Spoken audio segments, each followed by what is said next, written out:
By mid-afternoon, there was still no sign of Yogi and Boo Boo, so I prepared myself for a third night in the open. And if you want to write to the BBC and say this is some rare type of tree and has to be preserved, you can stick it up your arse. Sick of the sight of this place. I'm a television presenter from Birmingham, not Bear Grylls. Despite our best efforts, James and I were still more than 150 miles from our friend and colleague. Meanwhile, May and I sat down for a look back at what we'd achieved. Have you gone fully Bear Grylls? Is that your own urine? No, it's shabbily. Anyway, after much debate about how the Special Forces wipe their bottoms, Hammond returned and I quickly realised we were being thick. These are set off remotely? Yeah. Well, why are we still here? That's a very good point, actually. It's better that we go away, isn't it? Let's take the Bear Grylls approach to natural history. There was a town, well, 10 kilometres away. Why don't we go into the town, have a drink, check into a hotel? How's that sound? And then come back tomorrow and check the cameras. Yes. That's how you're supposed to use them. It's in the instructions. That's what you do. You set it up. Hungry now. Yeah. And damp, because you forgot And damp, very damp. You know on other TV shows where you've got, like, explorers and stuff? You mean Bear Grylls? Yeah, they don't moan, do they? No, they don't moan because they go back to a hotel at night. Yeah. Oh, I'm being chased by a bear, which is a man in a bear costume, and then he goes to a hotel. We, on the other hand, are stupid enough to sit in a homemade car when it's -40 with no drink, no food, and no end in sight to this journey. I'm actually getting fed up. There was no way of driving off the beach where we landed until low tide. So, to kill the time, James went back to code breaking. Hammond and I, meanwhile, realised that in conditions as harsh as these, survival would be tough. We'd need food, so he began with a Bear Grylls hostile environment classic, the improvised beach oven. When you've finished digging your pit, line it with some of the rocks, about half. Then I'm going to light a fire on top of these rocks. I could light a fire in any one of a number of ways here. Piece of broken glass from the sea, focused light from the sun onto a leaf. I'm going to ask the crew for a lighter. There, it's working. As Bear Grylls says, 3 words in survival. First-class travel and 5-star accommodation, or I won't do it.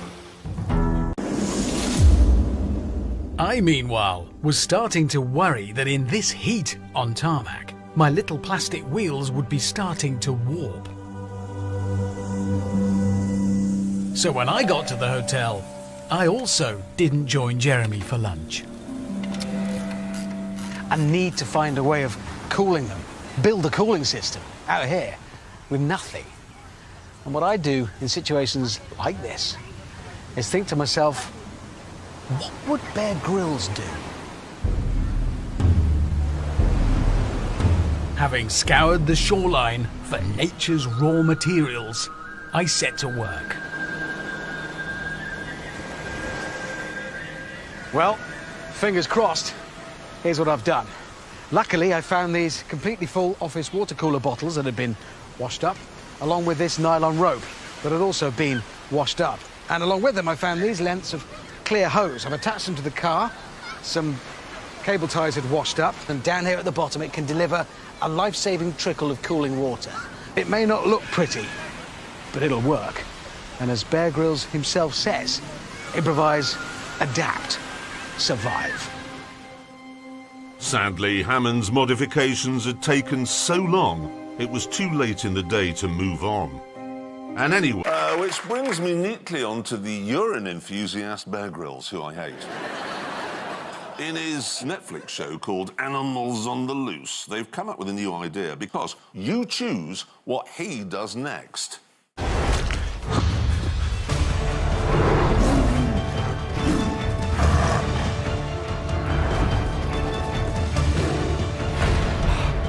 size lot.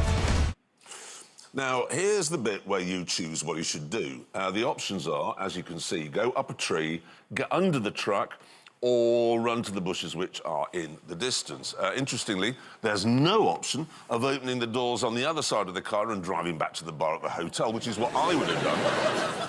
OK? So let's say, shall we run to the bushes, all right? And then that's what Bear does. Gonna kill me? Now, this is interesting because the pursuing lion is running along under cloudy skies in pursuit of Bear, who somehow is in full sunshine. Anyway, eventually he reaches Plumpton Rocks just outside Harrogate, where even though the nearest lion is 3,000 miles away, he chooses to jump into a river. Oh boy, this is gonna be a jump. Which is full of CGI hippopotamuses.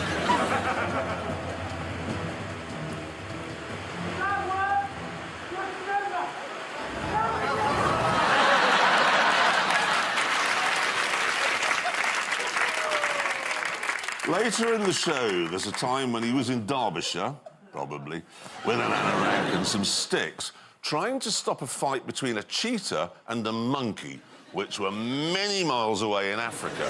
Seriously, see if you can spot one bit in this clip where even two of the three of them are in the same shot. Now, one thing you can do is just make yourself look bigger.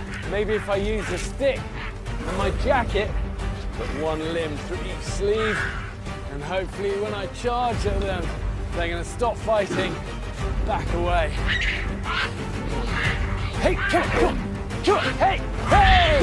Hey! Hey! Squat! Squat! Yeah! There wasn't one, was there?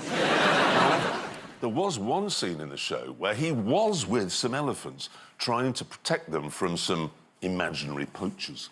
And he did have a very novel way of making the elephants be quiet.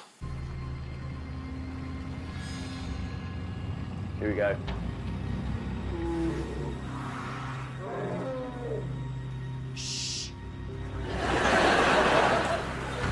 So there we are. All those noble and global efforts to stop the ivory trade, and it turns out all you need to do is find a rhino and go, shh. I suppose next week Bear Grylls could address the issue of Amazonian deforestation by walking up to the trees and saying, stay there.